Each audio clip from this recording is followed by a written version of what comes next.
Folks, welcome to the Jake Feinberg Show. On assignment here with High Priestess, Serena Gabriel. Welcome to the Jake Feinberg Show.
Exploring a little bit.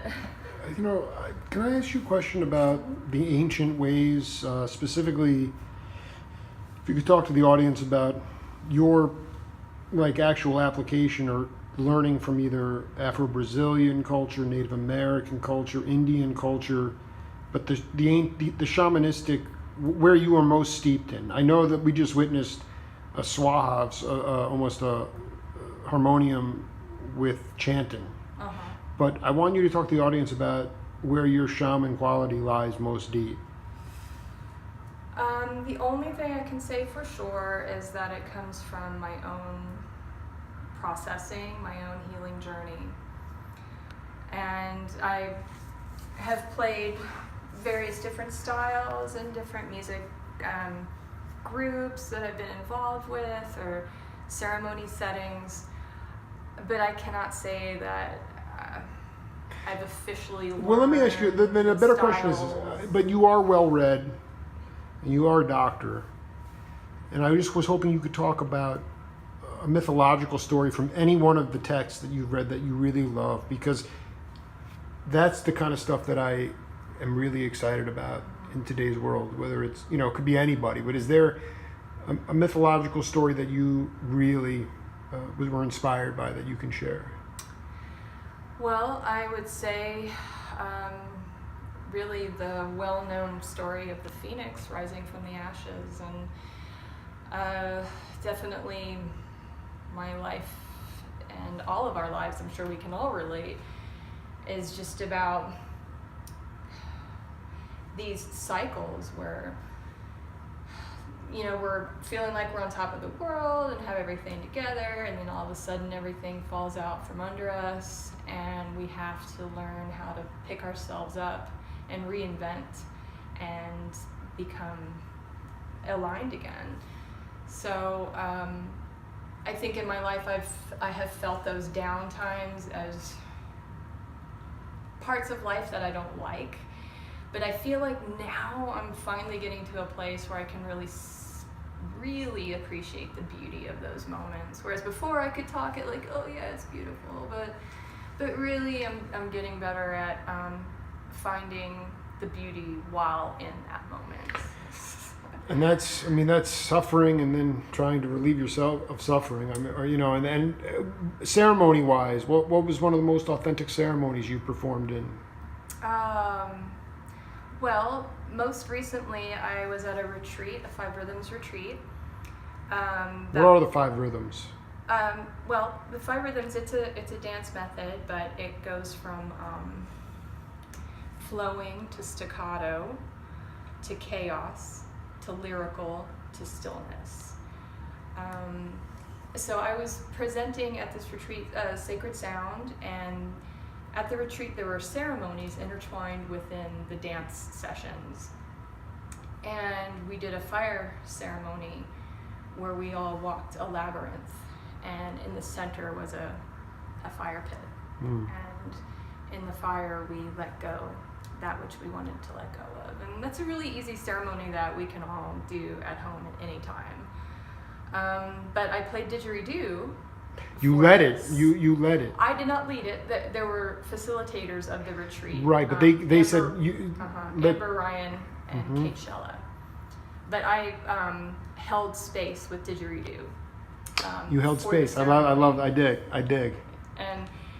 And this was not just a few minutes of a ceremony. I mean, this went on for a few hours. So I got to really experiment with how long I can play the didgeridoo without stopping. Wow! It was 3 hours. Mm-hmm. Holy cow! But I didn't play that whole time through. I took. But you breaks. were improvising. You were finding out. I took breaks. Oh, this is classic. And would just play drum on the breaks, and then go back to the didgeridoo, and it was profound because I would get to moments where I just didn't think I could play anymore. Like, oh my gosh, I just don't think my lips can vibrate any longer. And then just give myself a little rest, drink some water, and I was back into it again. So it was sweet. It was, yeah, just pushing through all those thoughts of I can't do it anymore, and just finding more there to. Do you? But you heal people through music. I wouldn't say that I do the healing. I hold space. What is that? No, but I mean, for lay people, what I want you to go. I mean, you get to it. You go below. The thing that I love about you is that you are not in. I mean, we're all in our heads, but you're able to go from the heart to the soul with your music. So I mean that, and well, but what I'm saying is you may not. That's healing, because if you're touching people's souls, and they haven't felt their soul in a long time, then it's very therapeutic. And what I'm hearing from you is that it's not like you've been around the world learning this stuff, witnessing it firsthand. You're living it and growing into it yourself. Yeah, that's a nice way to put it. I like that. Yeah, and we're all healers. We are all miraculous healers, and we all have the capability to heal ourselves. So I really feel that what I'm doing with the music is holding space for you to go within and find that healing capability that you have within. And it's kind of like I create a field, because for me, I'm in it too. It's not like, oh, I'm just on the outside and like you go be in your healing space. Like, right. I'm in the healing space too. So I think that creates a field that enables people to go deeper, because I'm there too, and I'm going through the processing too. Like while I'm playing whatever I'm playing, I'm going through my healing process. We're all doing this together, and that's just what's so beautiful about life and life cycles and healing. It's so intertwined and gorgeous and constant. I dig. No, before you can play do some more mantra if you feel like it, but you get feedback from people that say that they had a profound many awakenings with your performances. Yeah. I mean, because you keep going back to and I dig it. I mean, you want to be harmonious and you want everybody to feel those vibrations. But as a conduit, as somebody who is channeling the music from the heavens, people come up to you and they tell you that they were impacted profoundly. I've had people. You don't have to be modest. Yeah, I mean, I've had people say that. And then sometimes I don't hear any feedback, and that's okay too, because a lot of times people are still in their process and still have to kind of like figure out, hey, what was that? Hey, the Black Panthers would go see a bunch of white cats doing a protest mime troupe, and they'd walk out of there and nod their head. That's it. But that meant there are no words. So oftentimes when you don't hear anything, it means if people are walking away with introspection, then you did your job. Yeah. Yes. Yeah, and that I couldn't ask for anything more, Can you talk a little bit about where you want to take your own 5 rhythms, Serena's rhythms? Well, so just to be clear for the listeners. Thank you. Good. The 5 rhythms is an actual movement technique. It's like movement medicine, and there are 5 rhythms facilitators. And I completely recommend that you check it out if you feel drawn to it. I'm not a 5 rhythms facilitator, but I have played for some 5 rhythms retreats, as well as other retreats like yoga retreats and things like sure. that. So wait, what was But where? No, but I mean the nuance, the niche that you are carving, because of the silence part of it, when you were able to actually play the real instruments. Mm-hmm.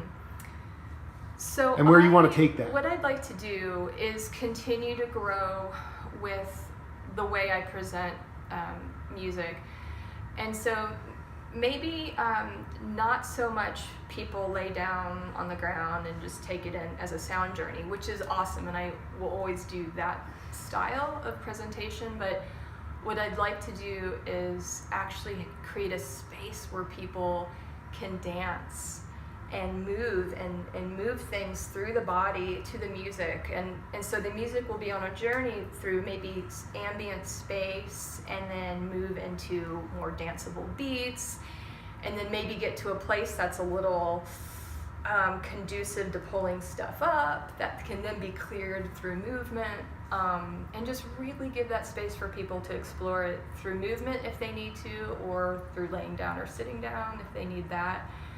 But what that's been born from is that I really do not like the style of concerts or performances where there's just chairs and there's this amazing music, like just blissful, gorgeous, golden music. Let the body dance. And just people are supposed to sit there. Yeah.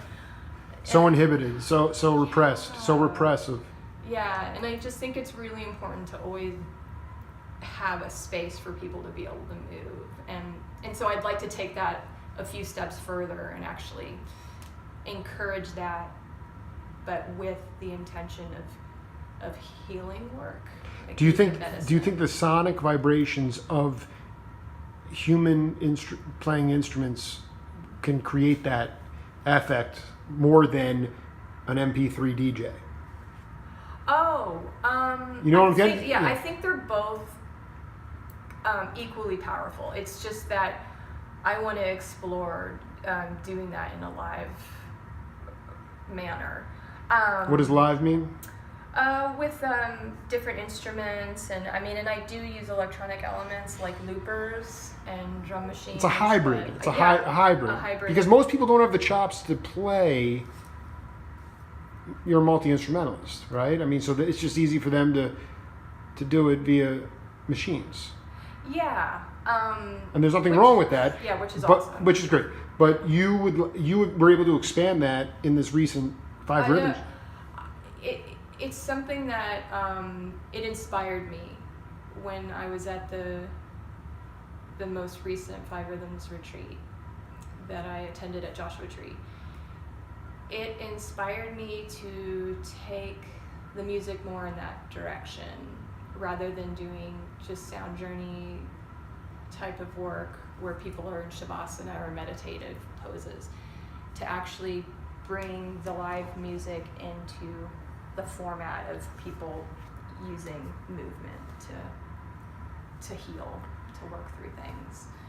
So, and I think that it could be applicable for 5 rhythms, but and I also see it being applicable in other ways, and so I'm just kind of thinking about how to set space for that, like. But setting what up instrument? Yeah, I dig. Yeah. Well, I just want you to talk about the instruments you played when one of the facilitators said, "Why don't you play? What instruments did you play?" I played flute. You played flute and didgeridoo, frame drum. And were there loopers going on? And you were Yeah, playing? I was looping See, it. I dig. Voice, lyre, and I think that was it for that time. And that was liberating for you.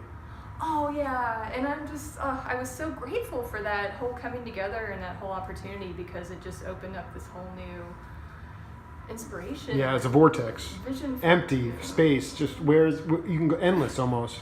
Yeah. I mean, I feel like there's still some ideas cooking out there that Absolutely. I don't really have my finger on. And sometimes stuff will just burst into your head out of nowhere, and you're like, "That's a great idea." Yeah. And you get these mini awakenings. But Serena Gabriel has been a big supporter of my program. I consider her to be a shaman, a priestess. And if you would like to finish if you feel like inclined to play some more music. Some didgeridoo maybe? Yes, please. Okay. Go grab it. Grab my crutches. See, I'm in a healing Yeah, process. she's healing physically, getting over from the dancing. Prolific dancer. This is her harmonium here. When did you acquire the harmonium? I thought 2 years ago. Let's see. She's got a plethora of didgeridoos to choose from as well. Oh, I like this one.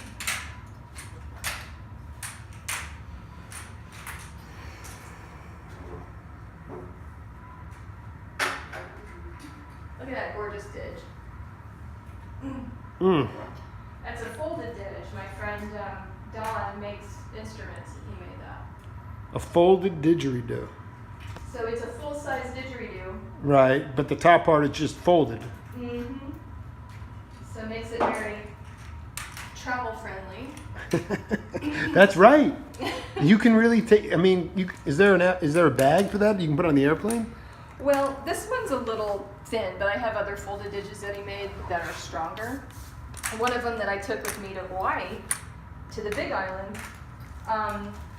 where my partner and I, we stayed in places that are now covered in lava. Wow. So you haven't been you haven't been back since that. No.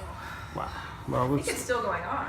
yeah, and so I just Serena, if you can just do something as a healing prayer for all the people that are suffering, especially the families that have been separated. You recently lost a family member of your own, and the trauma of being separated is, I don't think I even registered with me, but there is a callousness that's enveloping humanity right now. So if you can just channel some love to the peeps, that would be great.